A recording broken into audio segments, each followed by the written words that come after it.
Tune into Raising Wisdom, where we embark on a journey of enlightenment and introspection. Get ready to elevate your understanding, embrace life's challenges, and unlock the true potential of your being.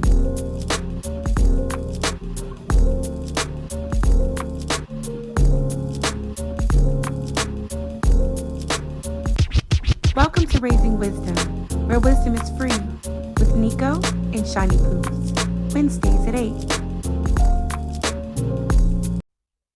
Welcome back to Raising Wisdom, where wisdom is free. It is here.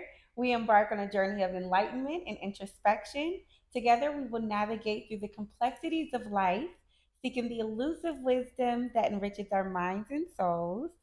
So get ready to elevate your understanding, embrace life's challenges, and unlock the true potentials of your being.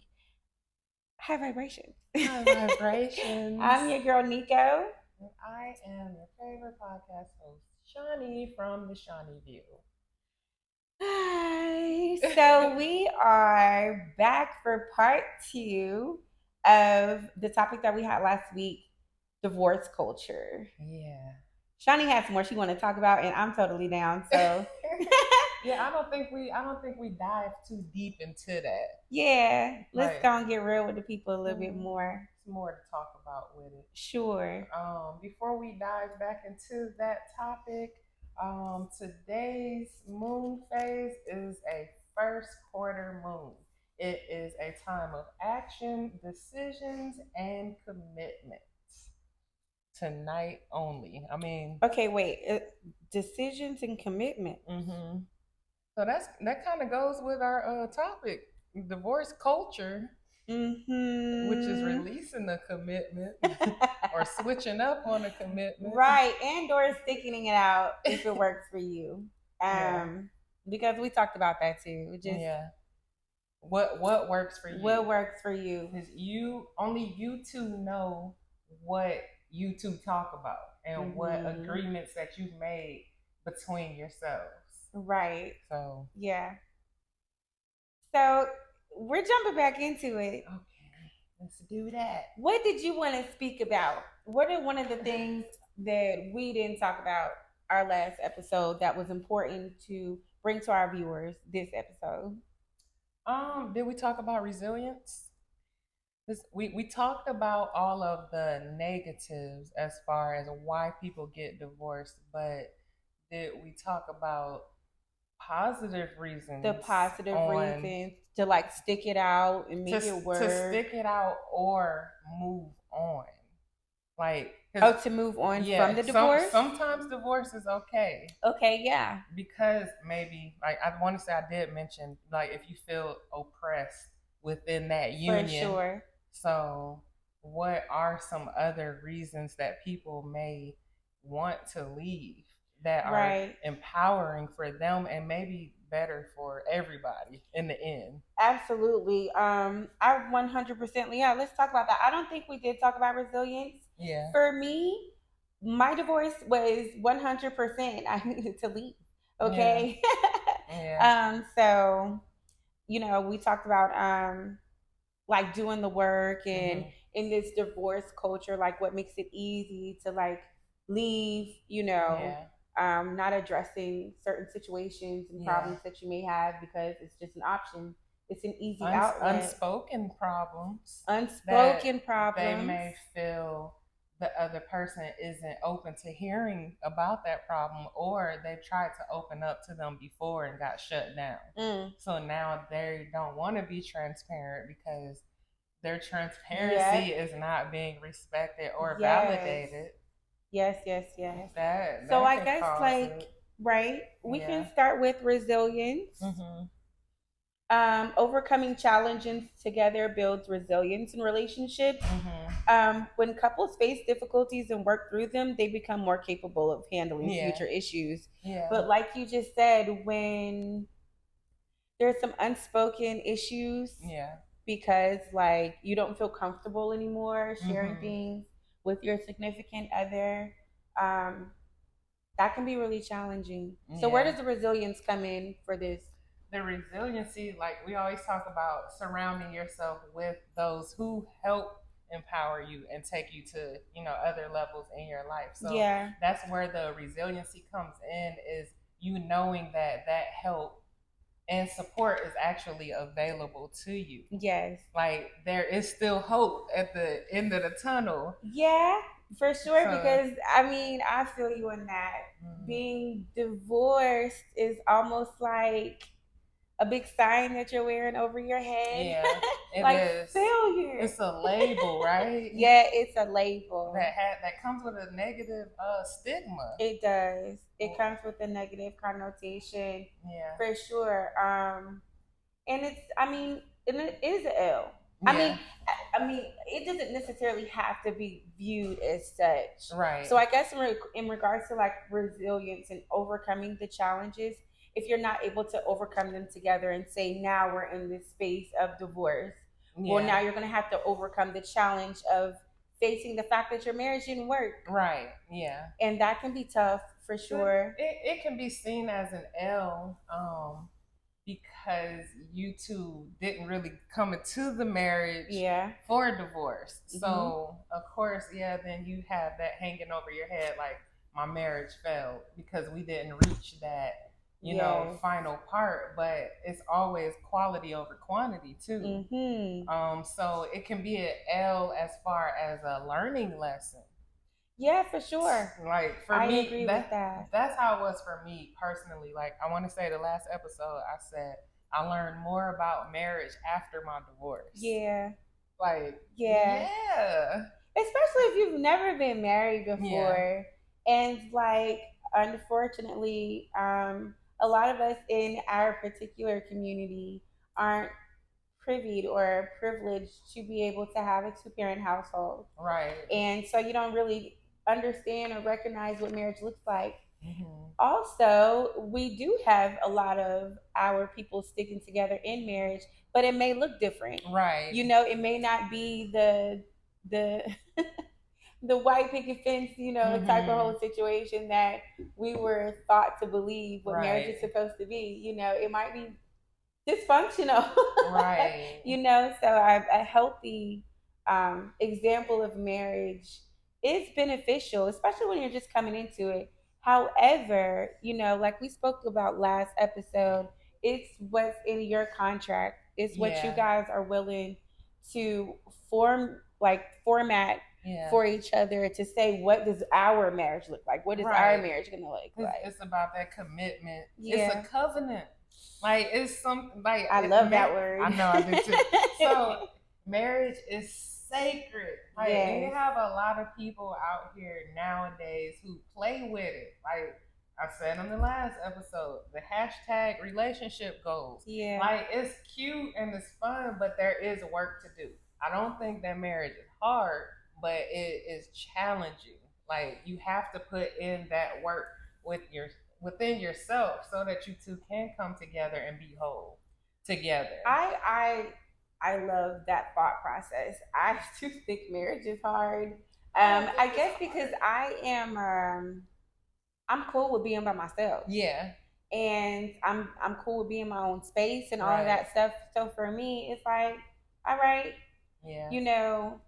It's almost like you're fighting to keep this person in your space. Yeah. When for someone like me, I enjoy my space alone anyway. Right. Yeah. Yeah. So like, it can be hard taking on a whole nother person. Mm-hmm. All their experiences, all their issues, all their feelings. It's a whole nother person that you're merging into one with. And that doesn't necessarily look pretty all the time. So it doesn't have to be hard, but challenging for sure. I think we can agree on that. We like good challenges. Yeah. And sometimes when those challenges arise, those are opportunities for us to actually work on that stuff. And you can find it to be very pleasurable. Like, once you see that you guys are able to jump those hurdles and, that you're able to work through things as a team. Having effective What happened to the team? So like, that's a whole nother thing. I think that, contributes to divorce culture is, where is the team? We are on the same team. So it was supposed to be you and I against the problem, not the problem, against me and you against each other. Right. That's right. what it is. So not you and I against each other, but you and I against the problem. Right. Because that's the issue. Right. We've already made our vows. We decided that we're going to stick it out no matter what. So, I think with not being being a team, that creates issues. Lots of issues because it's showing division. Like, yes. If we tackle those issues together as a team, which we're supposed to be on the common goal anyway. Yes. So it just makes things so much better when you're able to resolve those issues together. Yes. Not just one person looking for the solutions or the other person, but as a team. Like, what's the strategy? How are we going to fix this? How are we going to move on to the next level? How are we going to do this together as a team? Not, outside people again, with their influence. And it just causes more division and space to come in between you and the relationship. So I have, so deeper connections, because there are instances where, I know people that's been married for like 10 years and decide they want a divorce. That is the scariest thing in the world to me. For me, the scary is the 20 plus. Yeah, the 20 plus. Those are the scary ones. Yes. It starts getting rocky. I want to say the 5, 7, and 10-year marks of marriage. Those are your rocky points. But when they reach 20 years and then decide on a divorce, like, what caused that? Why did you wait so long? So that's why I brought up a deeper connection. The process of working through problems can lead to a deeper emotional connection. Couples who weather storms together often find their bond strengthened. So when you're not doing that, what's the opposite of what happens when you're not forming a deeper connection? You're craving a deeper connection. You're craving a deeper connection. You're going to want it with somebody. The quality over quantity thing. Yes. Like, so those people who wait, like, you stay married for 20 plus years and then decide to get divorced later, it was quantity over quality. Wow. You just wanted to reach that mark to tell people, we made it. But did you? I think it's not that you made it, but that you're making it. You're actively making a decision to choose each other every single day and to stay. Yeah.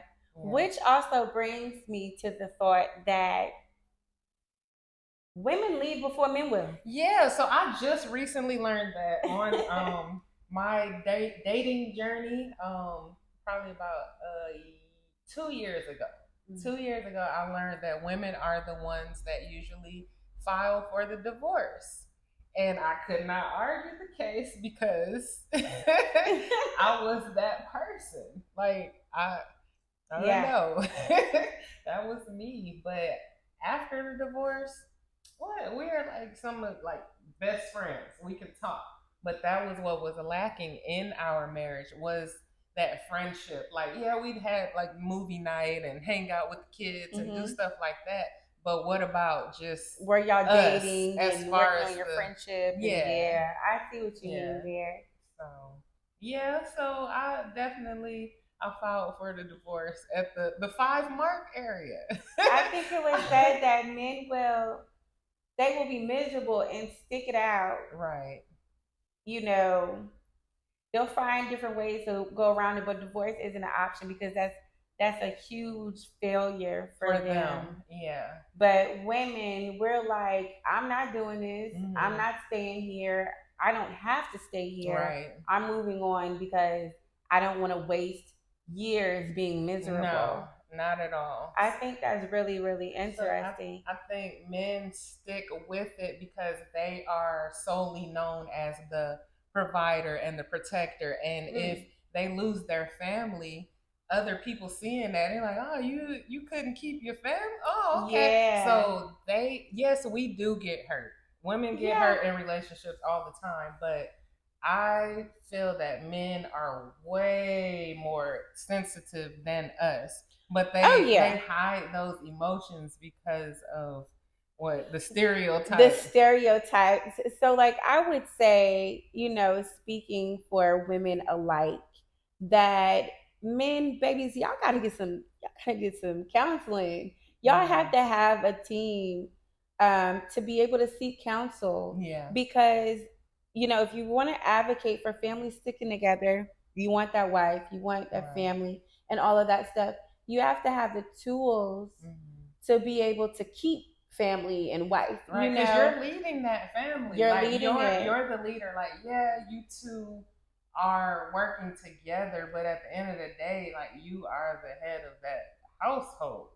So if you, like, women don't, most females had their stuff together. Think about when we were in school, like elementary school, middle, and high school. The females always had all the supplies, always prepared for class, got their homework done. We're usually like a few steps ahead. Then you got the boy tapping on your shoulder like, hey, can I copy off your homework? Can I use your pencil? Right.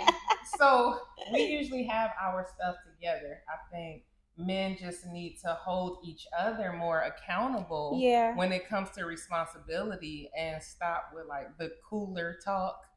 Where it's high five, like, oh, I smashed this girl. High five and the toxicity. Right. You should have the homies that are there that actually want the best for you. And misery loves company, so you might want to shy away from those individuals. However, the same thing goes for the ladies too. Stop inviting everybody into your freaking business. Please stop. Please don't just volunteer information. Right. Same way we don't want unsolicited advice, we don't want unsolicited information. Okay. Did not ask you about the insides of your relationship. Right. Everybody is not as excited as you are about your union. Everybody doesn't want the best for you like you think that they do. So it's important to weed out who you decide to share your information with when it comes to sticking it out in your marriage. Right. That's important as well. Here at Raising Wisdom, okay? So we did talk about that in the last episode. Like having that supportive community. We did. Like, we don't want to have the people or female friends, single female friends who feel that all men are dogs, and then that's who you go to as your counsel. No, not at all. You're going to be right there at the club seeking and twerking and finding with them. That's not what we want to do. That's not what we want to do. And the same thing for the gentlemen. Man, it's just important. Not just accountability. It's the accountability for sure, and we need to be better with that. As women, we need to be better with our accountability. And as men, we need to be better with our. Well, you all, because it ain't you, okay? We need to be better with accountability. I think also being emotionally available. Oh, that's one. That's a word. That is a word, and that is a huge thing for me because what is the point? We are not robots. And so emotional well-being, maintaining a stable long-term partnership can contribute to emotional well-being and happiness. It often leads to a sense of fulfillment and security. Yeah, it does. Yes, and for, I didn't know that for men, security is very, very much important. But it's all, yes, girl. Yes. Well, if they're providing and protecting, they want to secure what. Right, but what if they're not in the space to be providing and protecting? Right. Because they have a wife that makes more money than them. So it makes them feel inadequate. The insecurities come in. Gives away for the inadequacy gives way for the insecurity. Exactly. Ooh. Yeah. So, when it comes to being emotionally available, being vulnerable with your partner, that's a way that you can build trust and build your friendship. Because we talk about marriage and love, and that's all cute and everything, but you want this person to be your friend. Opposed to somebody that you're just like with. You're not going to do your friend any old kind of way. It hits different. You have to have the friendship. Numero uno. Like, that's why they say to date. You're collecting the data and you're building that communication with each other. Like, okay, is she the type to laugh at me if I cry, or is she the type to make fun of me and tell her friends, all of the things that I probably told her in secrecy, and vice versa. So that will cause a person to shut down. It will. And then it's where you're emotionally deprived. Yeah. You're not able to be emotionally vulnerable. And there goes you're creating that space again. Yeah. So in divorce culture, all of these things exist. Yeah. And we're not talking about them. Yeah. We need to be talking about these situations. They need to be talked about. Because divorce culture is growing more and more every day. And it's really, in my opinion, y'all, I'm kind of rock star traditional, if you will. I made that up. So if you feel like you are, it's okay, you can use it too. But I just feel like we need to work on sticking it out and staying together, becoming friends, treating each other with respect, treating each other with more care. Yeah. For sure. Because when you're single, you have your fun and everything like that, but then you kind of like, dang. But is it fulfilling at the end of the night? It's not fulfilling. No, it's not. It's not. Today, earlier in church, they talked about relationships and talked about with dating, what has become the norm is dating is transactional. And that's why a lot of relationships are not working out. They're transactional versus being relational. Wow. So that was a good word for me, because I'm like, okay, I do want a deeper connection. Yes. Like, what can you do for me? But it's still, how is that relationship? Because what if all those things are taken away from us? Right. Let's say you have us the house on the hill with all the money, all the clothes, cars, all of that, but we don't have a good relationship. All of that stuff can be taken at any moment, but we still have each other. Can we stick it out? Right. So, will that be enough? Right. So to be able to stick it out and move forward. Do I even like you like that? That goes back to what you were saying about being emotionally available. Yes. Yes. I got to like you. Yeah. And I got to want to feel safe. I think that's the word when we're talking about security, is safety. So in this divorce culture that we are in, right? What do you think this is saying to our youth? Because I am big on being in blah, blah, blah, blah, being an example. Yeah. When it comes to our legacy. And it's kind of running a little rampant right now. Now, I'm going to give the kids credit, those who do got a good head on their shoulders. Yeah. But for the most part, especially with the impact of media, the impact on the children. Yeah.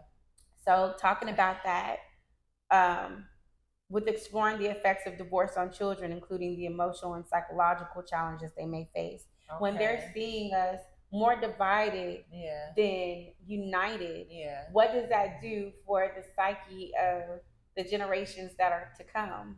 I think looking at past situations, as far as probably the generation before us, the generation before them, people didn't want to get married anymore. So now we're here where we're like, hold on, what happened? I remember seeing, the mom and dad in the house all the time. Yes. But now people don't want to get married. But you got, on the other hand, scared. Yeah, they're scared because it was so dysfunctional. And like, you'll hear people in the cheating culture, they'll say, well, the reason I do this is because granddaddy had a whole family on the other side of town.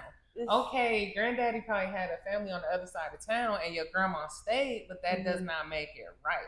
So people seeing that, or some daughters seeing their mom go through that and sticking it out for the quantity over quality, they don't want to get married. So that goes down to the next generation. We're like, it does. Yeah, I'm good on that. It does. But something's missing. There's a void. So then now everybody, but you have people on the other hand looking toward marriage as a goal, but seeking that counseling and therapy to get it right. Okay. And just doing it so that they could work on themselves to have a more healthier approach. Yeah. Yeah. I I really, really, truly believe that in this day and age, technology, social media, the media viewpoint of relationships is toxic, and it weighs heavily on people that are easily influenced by others, because you're looking at something, you might be looking at something that is not what you think it is. Right. Everybody's situation looks are deceiving. Everybody's situation is not all buttercups and butterflies like you may think it is. Just like you may have a homegirl that has hella issues in her relationship. However, the masses will never know about that because they have a face that they put on to protect their relationship.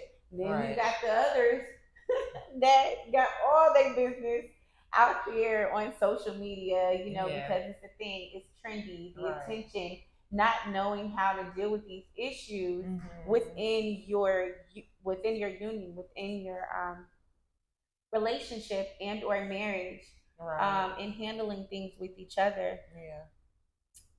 What we gonna do, girl? we doing it now. We are getting there and getting everybody back on track. Okay. We are goal oriented, and definitely marriage and family oriented. Yes.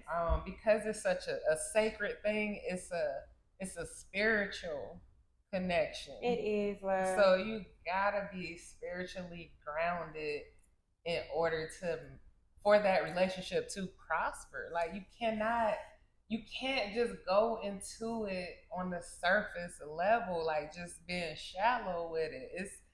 It's a lot of spiritual warfare in the background. Ooh, like, can we talk about that? I think we got a few minutes because we're gonna have to leave y'all soon, but let's talk about that before we go. Spiritual warfare is very real. And anyone that has been connected to someone and decided, okay, babe, we're gonna spend the rest of our life together, or we're just gonna commit to each other. I mean, it's like as soon as you make that covenant, all hell breaks loose. And you have to figure out what weapons that you guys are going to grab to be able to fight these demons off together, because they are designed to be able to come in between you and break that union. That's the purpose of them. Is to kill, steal, and destroy. That is the enemy. That's what they're supposed to do. But us trying to be married and have that family unit, gotta stick together. Everything works better in numbers, right? Yes, I absolutely agree, love. So, yeah. So, I feel like what everyone can leave from or take away from this episode and the past episode in regard to divorce culture and sticking it out, if it works for you, is to really dive deep within yourself to find out what it is that you really want to do. Because that's okay too. Do you even want this? Are you ready for it? Luxuriate in plant-based skin and hair care for naturally glowing and lustrous results.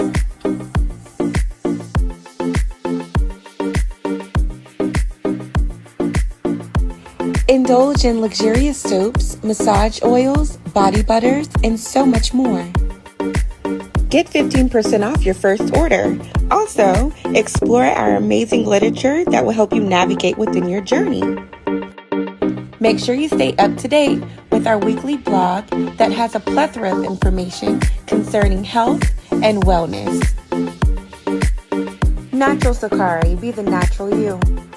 Personal goals. Really? What are your personal goals? It says, sometimes the pressure in marriage comes from reconciling personal goals and ambitions with the goals of the partnership. Balancing individual and collective aspirations can be challenging. Yes. Sometimes. It can be. But it doesn't mean that that the union has to end. You're right. At all. We be having so many notes, y'all. We really be preparing for you guys. Another thing with setting an example, to avoid divorce culture, So for couples with children, working through challenges together can set a positive example of problem solving, resilience, and commitment. Which can influence the children's own relationships in the future. Setting that example is always a positive influence. It is. When we're talking about our youth, when we're talking about our friends, even, and just for your own personal growth, like Shawnee was just speaking about. So, I don't know. I got some affirmations. I got a couple. Do you? I do too. You do? I was like, these. I want to say something. Well, lead with yours, please. You don't have to write these down, but just to put it out there in the air. The affirmation that I had for this specific topic, divorce culture, peace starts when I give up controlling every detail. Every affirmation that I'm going to say is something that has been tried and true in my life, and that's why I want to share it with you all. I deserve to be loved, and I allow myself to be loved. I detach myself from the need to punish those who have done me wrong. Their behavior is not my responsibility. Others' behavior do not determine who I am. I control how I respond to others' attitudes. I am at peace with myself and what I need to improve. I detach myself from negative vibes. I am destined for good things. I can love myself right now without waiting for others to do it. And the last one is I choose to rewrite my story with love and wisdom. Now, this is for people who may be in the midst of trying to figure out if they need a divorce, if they want to get married, or if they are recently experiencing a divorce. Like, you're still loved. That's just something that happened in your life. It does not define who you are. What they say, whatever does not kill you makes you stronger. Like, you may not have wanted that to happen, but it's probably something that had to happen to make you a better person. That's my testimony. Absolutely. I love that. That was really, really powerful. Yeah. Y'all, I'm an advocate for writing it down. So write it down. I have a couple. Okay. And then I think, we will leave our beautiful tribe with this positive information. So for those who are in this divorce culture and you find yourself going through it, so I have two or three, you never know. So I embrace the changing landscape of divorce culture, seeking understanding and growth in its complexities. Divorce can be a really complex thing for so many different reasons. That all the stuff that we spoke about in part 1 and in part 2 of divorce culture, everyone has their own demons and their own issues that they're fighting with. Each and every single one of us. Yes. So that's why seeking understanding and growth in its complexities will always work for you, as long as you're always on the healthy side of things. And the other one is I find strength in knowledge, navigating my own journey through my divorce, if that applies to you, because everybody, it didn't work. They weren't able to stick it out. They may be in that space where they're trying to seek resilience because they're feeling like a failure. Things didn't work out, and that's unfortunate. However, that's not the end all be all. That's not the end of you. So make sure that you're seeking understanding and growth. And navigating your own journey within your divorce and in this divorce culture. Without comparing. No comparison. Because everybody is different. Okay? Even every apple that falls from the tree has different blemishes on it that you can't see. That is my word to the people. That was beautiful.